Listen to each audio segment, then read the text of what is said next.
I originally made this miniature potion terrarium back in October of 2024, and I want to show you what it looks like now a year later. But first, let me show you how I originally made it.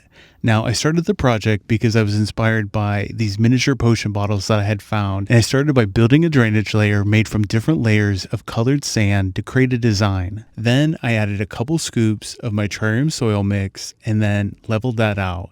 Next, I grabbed a piece of sphagnum moss from my moss box and then trimmed it down to size for this project. Now, because this is a Halloween themed terrarium, I wanted to add this little ceramic skull bead that I had, but I needed it to have a little bit more definition. So I went ahead and painted the bead with a black paint wash and then wiped off the excess with a paper towel. And then once it dried, it definitely gave the skull a bit more of a pop. And I wrestled that into place with the end of a skewer stick before adding the tiniest cutting of string of frogs. Then I gave the terrarium a couple drops of distilled water before replacing the cork top to help hold in the humidity so that this new potion terrarium could thrive. But now let's check it out 1 year later. Now you can already see that the terrarium is in fact thriving.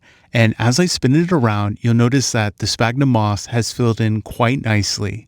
You'll have to take a closer look though to see that the string of frogs is still alive and well. It's just competing for space. But I'm pretty happy with the overall look, so I'm just going to give it a light misting of distilled water, and then I'll just make sure that I'm misting it periodically if I notice that it's looking a little dry. Otherwise, be sure to check back for more updates.